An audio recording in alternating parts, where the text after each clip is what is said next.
Welcome into the latest episode of the Five on the Floor podcast on the 5 Reasons Sports Network, coming to you from West Palm Beach, where the Miami Heat are hosting their training camp this week. We've been out here all week. We'll continue to be. But before we get to today's episode, I want to tell you about one of the great sponsors of the 5 Reasons Sports Network, and that is AutoNation, the largest auto retailer from coast to coast. Their friendly and knowledgeable staff here in South Florida will help you save big on a huge selection of new cars, trucks, and SUVs. And that means Toyota, Honda, Chevrolet, Mercedes-Benz, and much, much more. If you're looking to buy pre-owned, shop AutoNation's huge selection of one-price pre-owned vehicles, all clearly marked with one price, their lowest price guaranteed. You want to get rid of that old car and turn it into cash today? Get a top dollar offer and a check the very same day. They'll buy your car with no purchase necessary. Here's what you need to do. This is necessary. DM me over at 5 Reasons Sports. That's the number 5 Reasons Sports. If you prefer at Ethan J. Skolnick, you can do that too.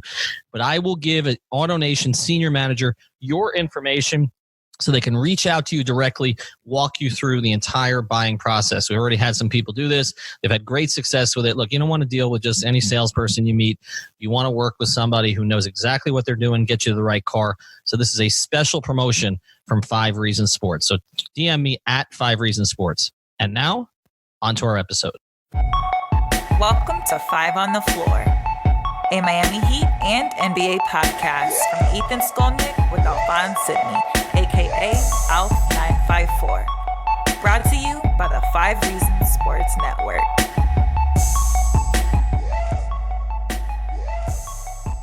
All right, Ethan Skolnick back here from West Palm Beach. We just left Keiser University, a little loud there in the gym, and people didn't want us talking in the press room. So we decided to leave, go to the security of my hotel. And I'm here today with Zach Buckley. If you're not familiar with Zach, you can follow him at Zach Buckley, NBA. That's an H, not a K. Make sure you get that right. Zach is going to be working with us on a number of platforms. He's covered the NBA and the Heat for quite a while. You've probably read his work over at Bleacher Report. He's been up at the Palm Beach Post and some other places.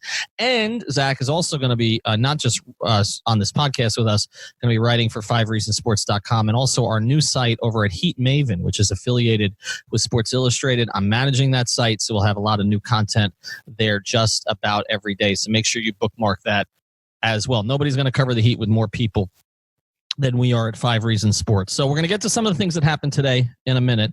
But you wrote a piece, Zach, for Heat Maven and for 5 Reasons Sports about the guys that you don't hear about so much at the beginning of camp because we're all focused on what the rotation is going to be, who the starters are going to be. But the Heat have a developmental history. And you're focusing on some of the guys who could, sort of figure into the future. Might not be this season, might not be to the second half of next season, but it might be the next guy, the next Ronnie Magruder, the next Tyler Johnson, hopefully without that contract, the next Hassan Whiteside, hopefully without that attitude. Who are some of the guys that you focused on today? Yeah, so, there's 6 of them in the mix, possibly for one of two-way contracts at some point. The first name that's going to jump out to Miami fans, and they're going to recognize it, is Davon Reed, product of the Hurricanes, somebody who Eric Spoelstra said the Heat have been following for quite some time. 40% three-point shooter over his career down in Miami. I think he's got a 7-foot wingspan for a guard. So I think you can see some multi-positional versatility at the defensive end. Maybe a guy who would grow into that 3-and-D mold. Not much of a shot creator, but hey, if you're going to develop somebody out of nowhere, this guy could step in, play some defense, make some shots. He could have an impact down the line. And then a name people probably might remember from Summer League is Chris Silva, defensive big man out of South Carolina. In fact, all SEC defensive selection this last year. He's a little undersized, 6'9". I know even in the modern NBA, size does matter when you don't have an outside game. Right now, he doesn't. But he showed, he was a decent free throw shooter in college. He hit a couple threes, didn't take many. But, if he could expand his outside game, maybe you've got, the makings of a small ball big down the line. He works hard. He's athletic. He sort of seems like he fits the Miami Heat mold in that regard. So, we'll see where his skills develop. Well, and that's one of the things that this team has lacked. They've developed a lot of wings, and they've had a history of developing point guards. So, look, I'm watching Anthony Carter on the court today. That's a guy that they developed way back and ended up playing a role for them for a while. You look at a guy like Mike James, who ended up playing a long time in the NBA. So they've developed point guards. Patrick Beverley was the second-round pick who they should have kept. But what they haven't really developed lately is a lot of bigs. UD's still on the roster, right? And we gave him his "This is UD" shirt. And by the way, we'll get to that before the end of this podcast. But Yante Maton was a guy they looked at for a little while, didn't really work out. I go to a guy like Kem Birch. Remember him? He ended up in Orlando, and he's played in the league a little bit. But it's been hard for them. I mean, even Showtime Reed a couple of years ago. I mean, so they've gotten some productivity out of guys, but they've also had Mikkel Gladness, and they've had some guys who just kind of went through the system but never really made a contribution. They need to find some additional bigs. I mean, even on the current roster, they don't have that many bigs, right? You've got Bam, you've got Kelly, you've got Myers, and who knows how long Kelly's going to be here. So they need to develop players at those positions. The one guy you didn't mention, because I don't even think we need to mention him anymore, is Kendrick Nunn. And I was watching him today. He was working on shooting drills with Dion, Justice, and Myers Leonard. And he was holding his own with all of them. And so to me, Kendrick Nunn that's already a success story, right? Yeah, absolutely. I was watching those shooting drills too. I was really impressed with his stroke. This is a guy Pat Riley called, I think, a German Shepherd. When I asked Kendrick about that, he said dead on, K9. He said that's it. Yeah, that's his mentality. That's what he brings to the court, toughness. But I think looking back at his college numbers, I think at Oakland his senior year, he was something like 25 and 5. So he's got a pretty nice offensive game. You see with that outside shot. So look, he's confident. I think he's wouldn't be surprised himself if he got a rotation spot this season already. I think that's what his mindset is. And again, I'll probably say this a lot today talking about the guys that we talk to, but he's a Miami Heat player. He wants to come in, he wants to work, he wants to grind. And I think when you've got that approach, you throw on some offensive skills on top of it, that could be something interesting. Well, he's similar to some of the guys they've developed before where he really shouldn't have been available to them. The history of their developmental guys, you look at a guy like Tyler Johnson, they liked him before the draft. He had a terrible Portsmouth camp, terrible. One of the worst players there. And they were happy about it. You talk to Adam Simon and Chet Kammerer, that's what they wanted because they wanted him to slip through the cracks, and he ultimately did, and they picked him up. And we can talk about the contract with Tyler, but the reality is they found a player who was a contributor to them for a couple of years at the very least. You look at some of the other guys. I look at Kendrick Nunn a little like I look at Preston Williams with the Dolphins. Kendrick Nunn had an issue in college which caused the transfer, which he doesn't really love to talk about, but it's in the past. It's a few years ago. And I don't think that Kendrick Nunn would have been undrafted if not for that. Because if you look at a guy, talking to Kendrick, and we're going to run, I don't know if it'll be this pod, but one of these pods, we're going to run an interview we did with him on Media Day.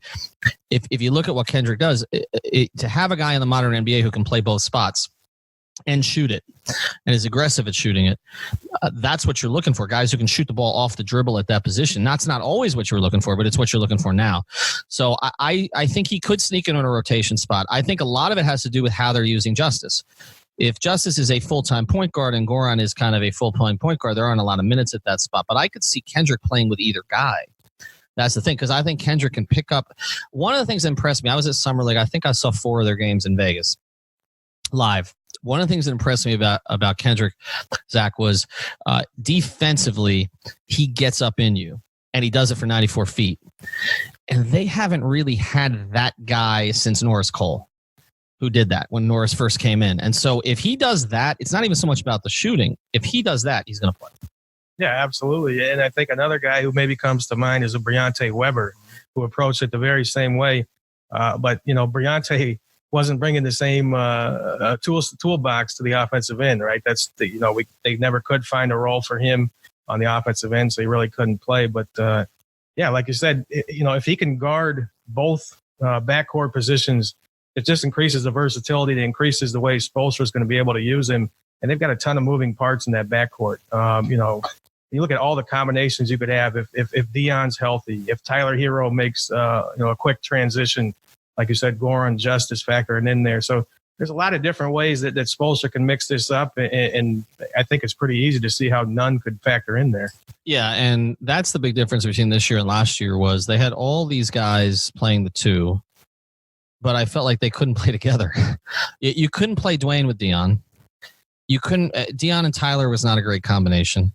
You had, Goran and Dwayne made it work over the years, but that was always awkward with their 2 games. I don't think like that's an issue this year. In fact, I think the toughest combination is going to be Justice and Dion but some will say it's Justise and Goran. But I think Goran will. I believe that Goran will kind of facilitate making it work in a way that maybe Dion might not, particularly if Dion's feeling good physically, which he appears to be. But there are a ton of combinations, and there's also combinations based on where Derek Jones Jr. is going to play. And, because Derek Jones Jr. can play some 2 also, but he can play all the way up to 4. So there's a lot of flexibility that they have at those positions. But I do think Nunn forces his way on the court. The way I look at the developmental program, I think Duncan Robinson's a good example of this. The first year of their guys they develop, particularly the two-way guys, is always, okay, maybe he'll sneak some minutes in here somewhere. It's that next year that typically. Anthony Carter was an exception because they had a desperate need at the point guard position behind Tim Hardaway, and Tim kept getting hurt. And then if you remember, the series that Grant Hill got hurt that ruined his career was also the series Tim Hardaway missed because Anthony Carter ended up starting all 3 games. They went 3-0 in that series. He had to play right away.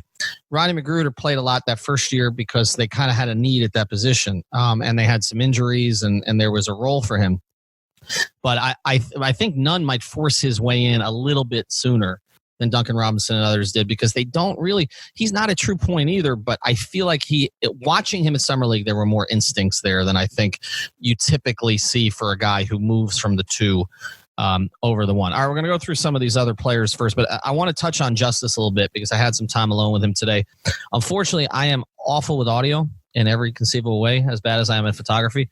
And I would not recommend getting a new iPhone X because for what I paid for this, and it's garbled. So I will try to translate this for you and write a column off of it because it's not usable on the podcast. But I had about 7 minutes alone with Justise. I was watching Justice's shooting. He was making everything. He was making everything from 30 feet. And the release looks different to me. It looks quicker. Now, people, when I put it on Twitter, they compared it to D'Angelo Russell.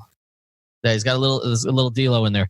When I talked to Justise about it, he didn't say the release was that much quicker, but he did say, and again, I'm going to try to translate this the best I can. He did some tweaking to it. I don't think he did a dramatic overhaul to it. I think the biggest thing with him is confidence. And I said to Justise, I said, you never like to talk about your shooting. That was your big issue. When we would ask about his shooting 2 years ago, he'd shut down questions. PR staff would come to us and say, what do you want to talk to Justise about? Well, his shooting. He didn't want to talk about that. He wants to talk about his shooting now. He gave me a big smile when he talked about his shooting. And 38% the last 2 years, he doubled his volume. He looked me straight in the face today, and he says, I want to double it again. He says, now I may not be able to because I want to get other guys involved. But he wants to. He wants now. If you're talking doubling again, that's 7-8 attempts a game. I don't think he's going to get to that, but I think he could get to 5 and still have pretty good volume, pretty good accuracy there. And again, he said he wants to set other guys up. But I said, is it fair to call you a sniper now? And he says, you can call me a sniper. That confidence level for him, and it's not just the spot up stuff; it's the pull up stuff that we're going to see more this year, particularly in transition. Maybe with Jimmy running it in transition, which I know Christian Hernandez has been on our pod, has been pushing that Jimmy's so good pushing in transition. What did you were watching Justise a little bit today. What do you see? I mean, honestly, I was borderline blown away by just like you said, the confidence, how quickly he gets that off, and he kind of held the follow through just a little bit, not even like a technical move or adjustment. It was almost just like, I got this. Like, this is fine in the net. I remember, I just told somebody the other day, I remember watching Justise warm up. It was probably his first or second year, and I tell people when you get in that empty arena, that pregame arena, and nobody's around, no defense is there, NBA players seem like they shoot 80, 85%. I mean, it's just ridiculous. I watched Justise shooting by himself, no one in there, and he airballed everything. I mean, it was one shot, but you don't see airballs with no defense warmups. So just, you look at the strides he's made, I think, finishing at the basket, which was an issue early. And now, like you said, taking that shot outside, that's what you kind of wondered the last couple of years is, can he sustain this if he really amps up the volume? Because, a 3, 1-3 every game, I don't know how much that moves the needle. I don't know how much defenses react to that. But like you said, you get that up to 5-6 attempts. Maybe he's got 2-3 makes a game. Now you're looking at a different player. And you're looking at a different team. Because one of the things that stuck out to me, we did our 5 issues at training camp, and one of the issues was shooting. Do they have enough shooting? Do they have enough spacing? Eric on media day said flat out, we have enough spacing. Like, I mean, he was very confident about that. And I'm watching Dion and Justice, again, empty gym. I get it. No, not empty gym, but no defense. I'm watching Justice and Dion and Myers Leonard and Tyler Herro today. And I'm thinking they might have enough shooting.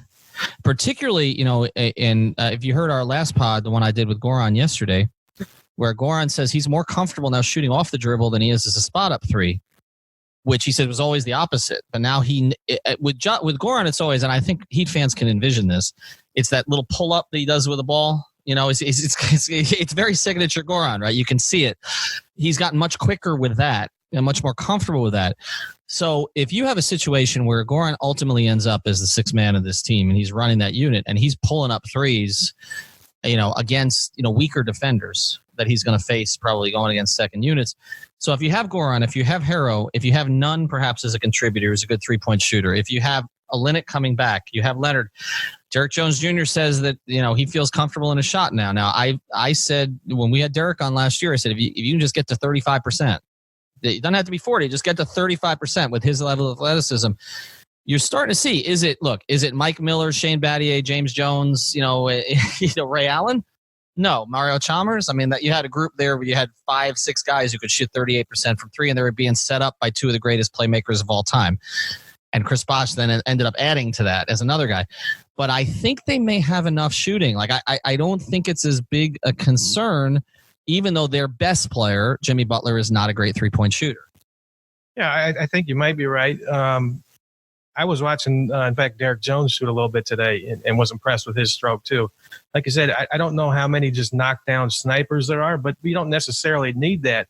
If you can get the floor space with 3, even 4 shooters at a time, maybe you spread it out around Bam. You're not going to get a lot of outside shooting there. But yeah, there's not a lot of guys you look at on that team and you think like, no, that's definitely a dead spot in terms of spacing. There's a lot of guys with possibilities. We don't know what they're going to do with those chances.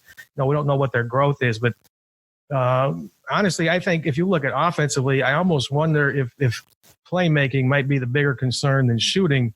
I don't know how many natural distributors there are, table setter guys. A lot of their guards are going to be scoring guards. They got a lot of guys who can do it. It's sort of like, I guess, the shooting in that sense that I don't know if there's necessarily a go-to guy. I'm sure they'll spin, the Heat will spin that as a good thing and say, the defenses don't know where it's coming from. We can go from all angles. I wonder, kind of who's going to take that step back and embrace maybe more of a passing mentality. And that's, maybe that's something where Justice's development as a shooter makes it easier for him to play. I think he might be the most natural passer. I think if you're just looking at it as a yeah, he is. And one of the other things I talked to Justice about today was Dwayne. And I said the biggest thing I noticed in your growth last year wasn't necessarily the shooting. It was that you look like you were playing at your own pace, which was very much Dwayne. And look, Justice and Dwayne have a lot of similarities. The other thing Justice and I talked about was that Justice is an old head. He likes old music. He likes chilling out at his place. Dwayne's an old head in a lot of ways. Like, they really connected in that way. But the one thing Justice talked about with that was he says Dwayne really worked with him on that, on the game slowing down. Like, let everybody else go faster. I'm going to play where I want to play. There's a big difference with Justice the second half of last season. I think the conversation we had with Eric about Jimmy was on our podcast was Jimmy, I said, Jimmy's not a high usage guy for a star. He's really not. Like, I don't know how familiar people are with usage rates, but basically it says, it is what it says. It's how many, what percentage of possessions the player is sort of has the ball in his hands to make a play. And Jimmy is kind of mid to low to mid 20s, whereas most stars, I mean, Russell Westbrook and James Harden are high 30s, right? Jimmy is not that. I think they won him. Riley said in response to my question on media day or that he or previous when the Jimmy signing day, that he wants Jimmy to be more aggressive and go get it a lot of the time. But I think Spoelstra views Jimmy as a playmaker a little bit like LeBron Light and says he's a very underrated playmaker. So I think the playmaking may come from him. In talking to Justice about Jimmy and where their games fit, he mentioned defense first. They're going to be able to switch everything. They're going to be aggressive on everything. But offensively, he feels both of them can make plays for each other. I think we could talk about a lot of the combinations on this team, but the on-court rapport between Jimmy and Justice is critical. And again, if Justice is going to shoot high 30s and make 5-6 threes, it makes life a lot easier for Jimmy, because I think there's enough proof at this point that Jimmy's not going to be a high 30s three-point shooter. It's just not his game. But Justice is still growing there. We'll get to more from today's practice and the week right after this ad from our great friend Jason Jackson, who is up at camp today. All right, there are a lot of events in South Florida that you got to go to. But if you can only pick one. Yeah, come on now. This is the one. I'm with Jason Jackson. You know him as the Jax Show. It's the third year of this event. I don't want to disparage the guys that you roasted before. Shouldn't. But there's 1-3. Yeah. So what do you got going on? Jax Celebrity Roast Volume 3, 4-3. Like, this was always in the making, all the way back to when we started in 2016 with Irie first and then Jason Taylor. But on October 12th at One Hotel, South Beach, we were roasting Dwayne Wade. We've got Chris Spencer, Razor Davis, Jimmy Butler on the podium, as well as Udonis Haslem. I'm giving you a breaking story. It's not fully confirmed, but we'll all be together on October 12th. Everybody can get tickets at jaxcelebrityroast.com. Do not bring your mother, your faith healer, or your kids. Sounds like a plan. So where do they go again? Where they get it? jaxcelebrityroast.com. Buy your tickets now. There aren't many left. All right. All right, Ethan Skolnick back here with Zach Buckley on day 3 of Miami Heat training camp. Going to be up here the next couple of days. Scrimmage is on Sunday. Make sure you check out 5reasonsports.com for all coverage of this. Also, as I mentioned, Heat Maven is a great place to go. And check out our merch page, too, because we now have a Tyler Herro shirt, which he wants us to get, a Udonis Haslem shirt, which I gave to UD today. He told me it probably wasn't big enough. I got him 2XL. I don't know. Okay. UD weighs like 180 pounds now. Okay. So he's like the lightest, most in shape guy on that team. We have a Jimmy Butler shirt, 2 Jimmy Butler shirts, one in Spanish and one in English. And then we have a Heat process or basically a bleep the process shirt that the Dolphins think is about them, but it's actually about the Sixers. Let's get to the bigs here a little bit. No Kelly Olynyk for a little while. Myers Leonard is making friends, man. He's part of this 3 a.m. crew. He never stops talking. We like Myers for that. He had that breakout game in his last game with Portland that I think gave everybody kind of an indication of what he could be. If everything breaks right for this team and everybody is healthy and nobody is traded, who plays next to Bam Adebayo to start? And who plays most next to Bam Adebayo? It's a great question. Myers Leonard, I think, is interesting. He's a guy that sort of the advanced analytics crowd has really liked at different points of his career. When you look at sort of that original definition of what a unicorn big man was, right? It was blocking shots and it was making outside shots. He does that. He does both of those things. He's got more athleticism than you think for being that size. They were doing a little drill. Where it was kind of a shot fake and a drive and finish. I mean, he's getting his head above the rim. Like, he's got some hops. He's got some ups. But, he was in Portland. His minutes fluctuated while he was there. Some of that is just due to, I think, the roster construction. They sort of ended up kind of overcrowding the front court a little bit with him when you got Yusuf Nurkic and Zach Collins. So, was it a consistency with him? Is there something that we're going to learn maybe that less is more with him down the road? Maybe that's something that Portland discovered. I guess, we'll wait and see. Kelly, I think Kelly's got a little more comfort with the ball. He's got some ball skills. The worry there is defense in terms of, being able to switch on the perimeter, that sort of thing. I think Heat fans are going to love all these small ball lineups that they can go to. Mm-hmm. Just the defensive versatility, the pace that they're going to have. I'd kind of be shocked if this isn't a top 5 defense. Mm-hmm. And it almost seems like that's the floor. Mm-hmm. This should be one of the very best defenses in the league. So I wonder if Spo leans a little bit toward, small ball, at least in closing time. I think opening, you probably see more of a traditional look. I guess we're going to wait and see kind of what the gap is between Myers and Kelly, because I'm not sure it's necessarily that big. Yeah, I don't know that it is either. And we got to think of the best of Kelly Olynyk, right? So the best of Kelly Olynyk from a couple of years ago was the dribble handoff stuff, making 36 to 38% from 3. He does go through these peaks and valleys there a little bit. Now, his ability to create, I think, is better than Myers's.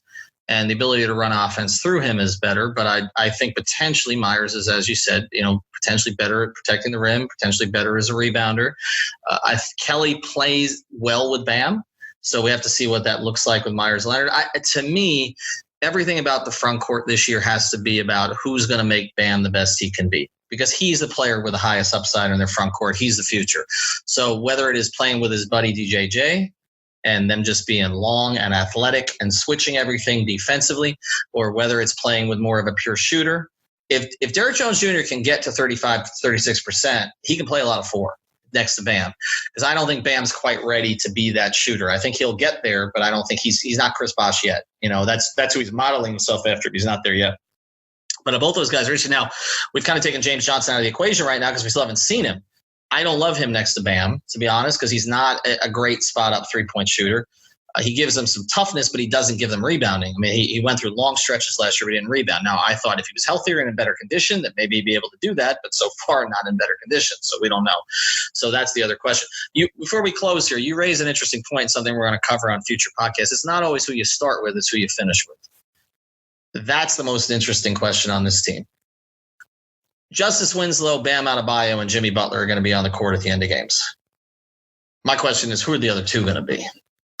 Right? Because there are a lot of options there. Because you say Goran, and it could be Goran on nights he's going good, but there were nights that Goran hasn't, even when he's been the starting point guard, has not been on the floor at the end of games. It could be Dion if he's not disrupting the flow of the offense and he's feeling good. But if he's having one of those nights, it might not be Dion, right?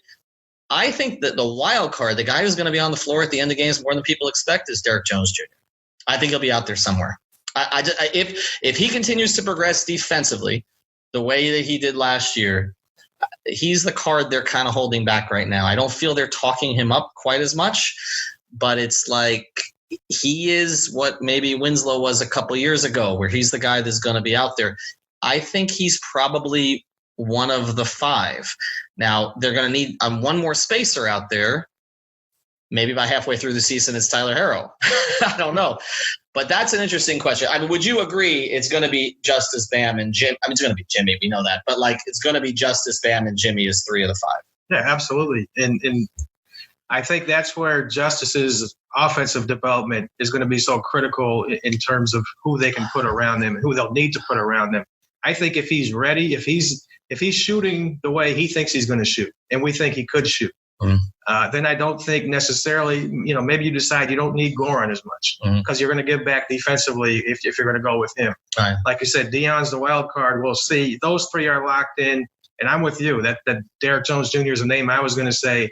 I think if they're going to lean towards anything, I think Spoelstra's going to lean towards defense, maximizing his defense.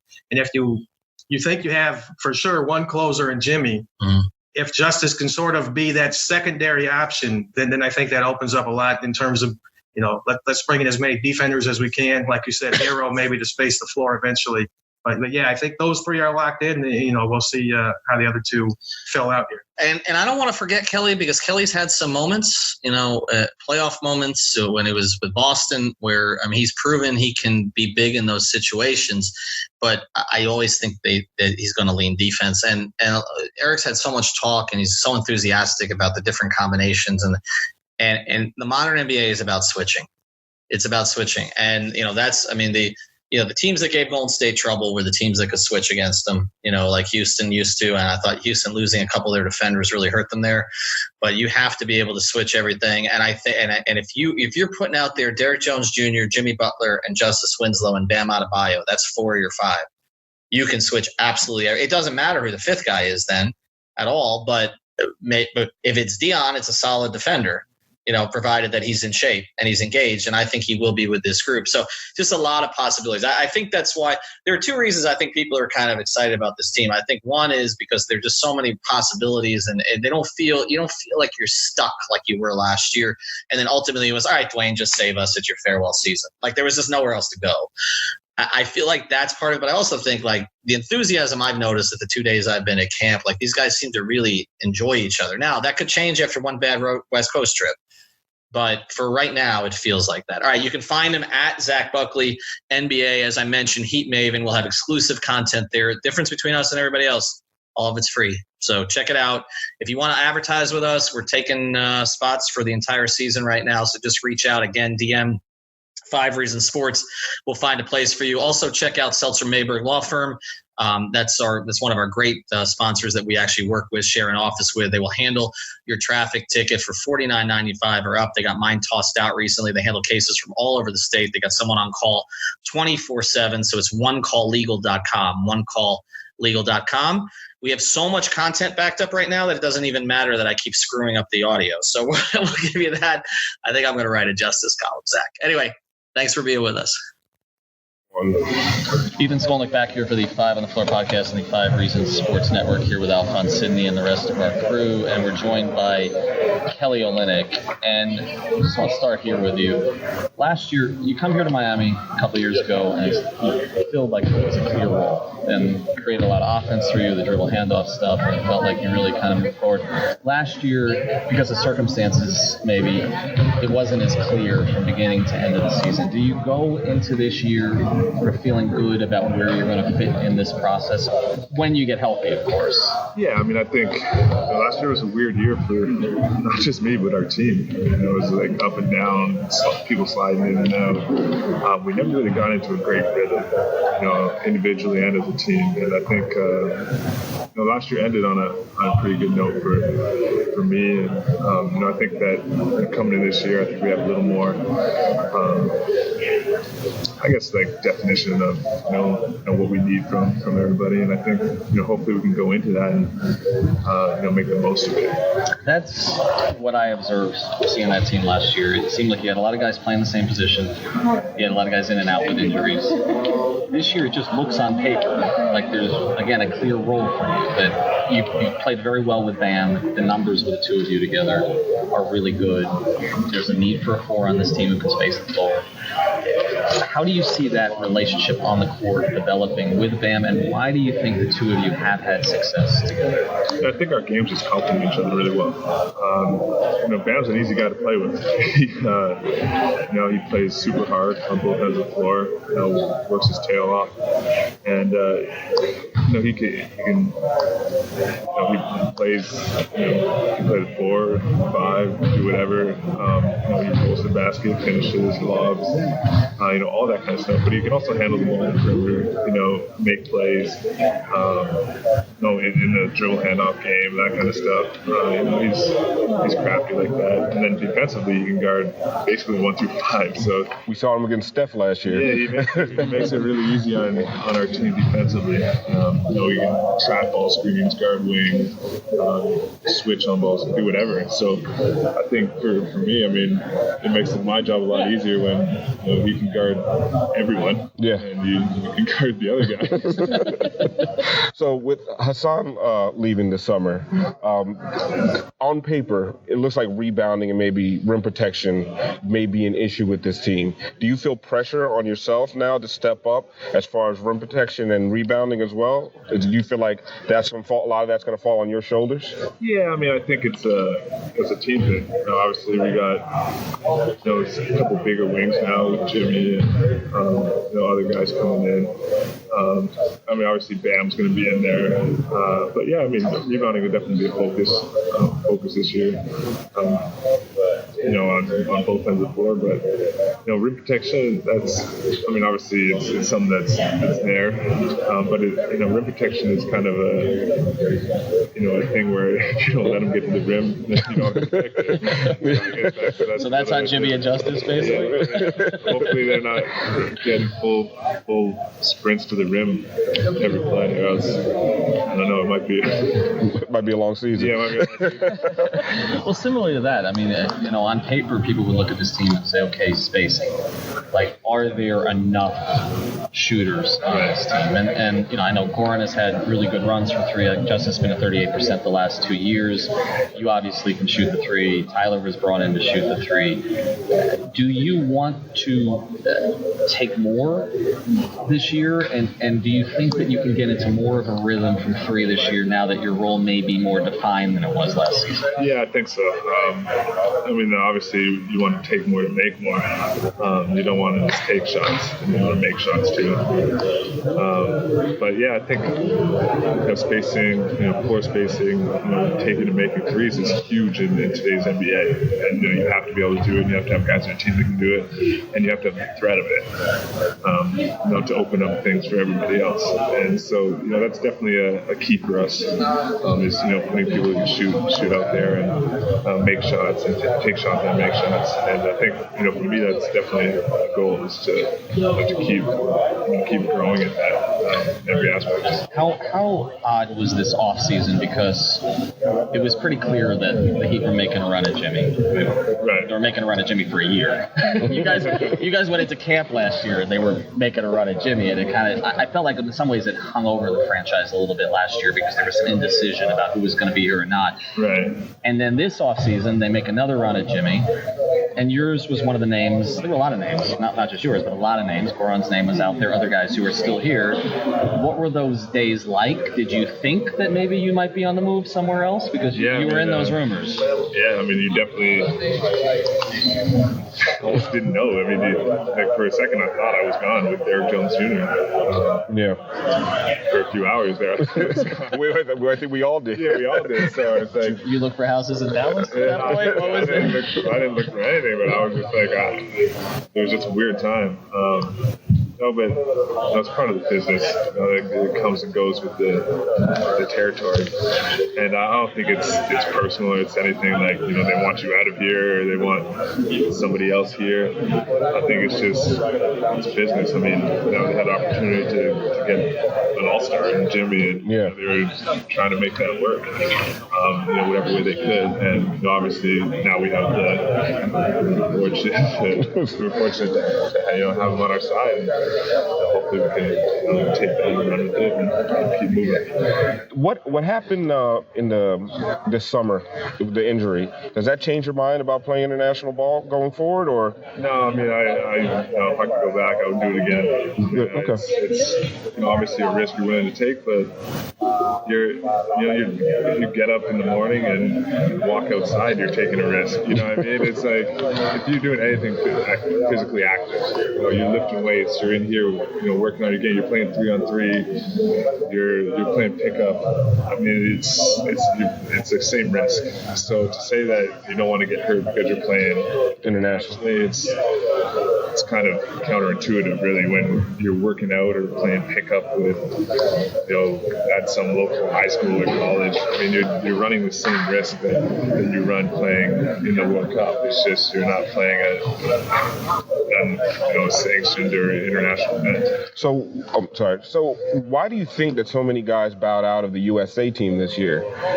Because everyone's in open gyms doing pickup games. It's different. It's definitely a commitment. The thing about the national teams is you don't really have a lot of time to work individually on yourself and your skills and stuff, because you do have to play games. You do have to travel to Australia, to China, or wherever you're going. It's taxing your body. It's tough. It's a long day. You're practicing for 2.5 hours a day. You're eating foreign food, different things. You're not staying in hotel rooms. Staying in hotel rooms. You're not going down to the local gym. So it's like, the thing is, you don't have the same resources there. You don't have the same, abilities to, guys want to use the summer to take a different step for the game and get better and improve. And for the USA team, it's not the same. In the Canadian team, I play a lot. I play like 30, 35 minutes a game.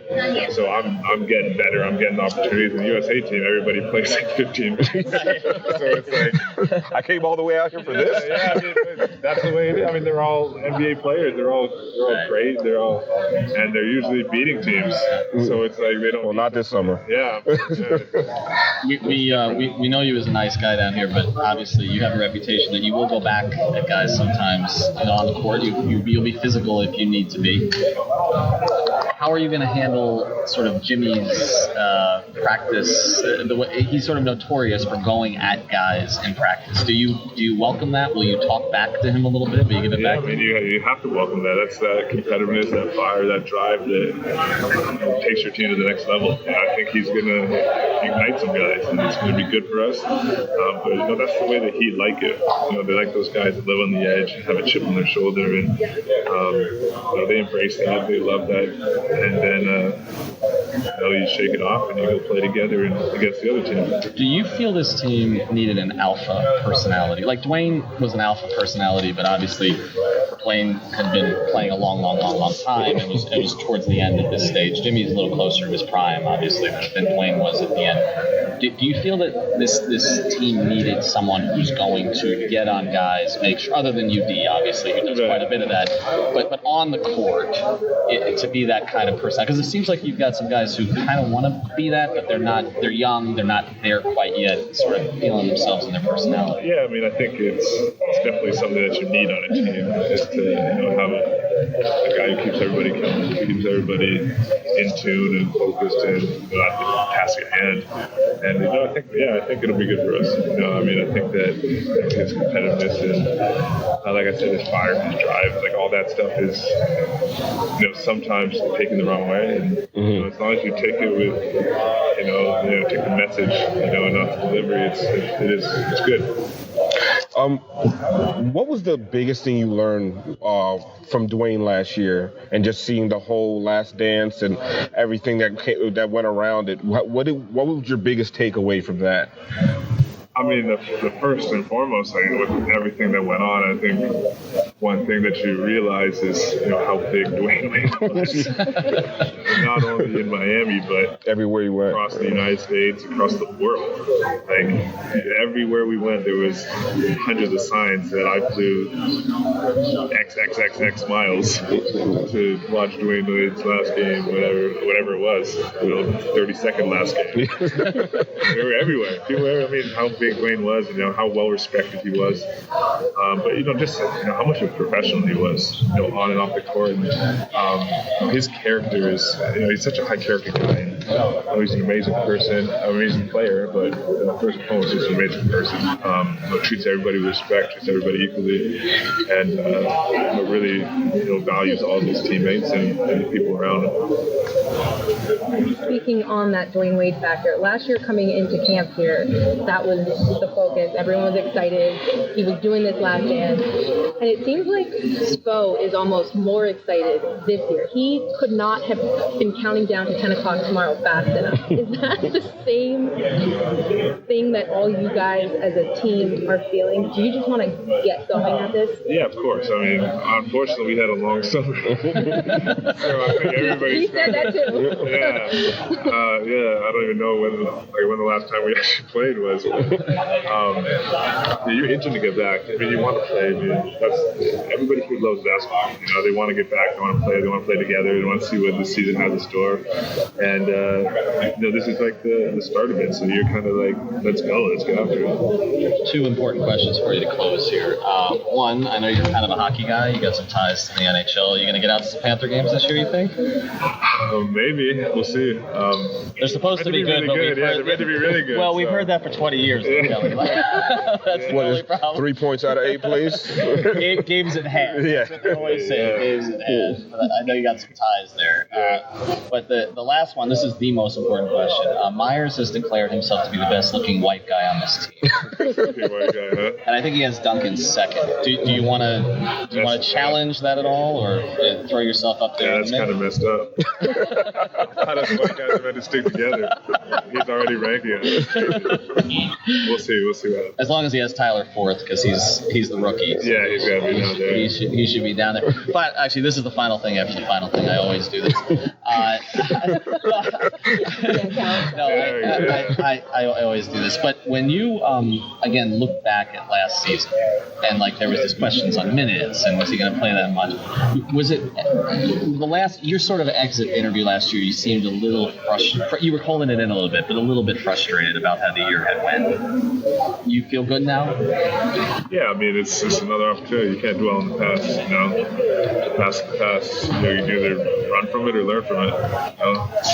It is what it is. I think it was obviously a good learning experience. I mean, last year was the first year in my career I've got a DNP coach's decision. I got 3 of them in a row, right? Which is like, we as fans weren't happy about it.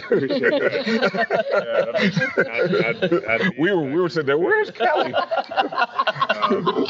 But no, it's I played 79 games and I completed 82.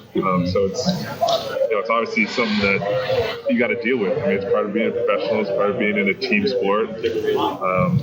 But it is what it is, and hopefully the opportunities are there this year, and you can take them by the horns and really take control in season. Good way to close. Thanks for joining us. Yeah, appreciate it. Enjoy, guys. Take care.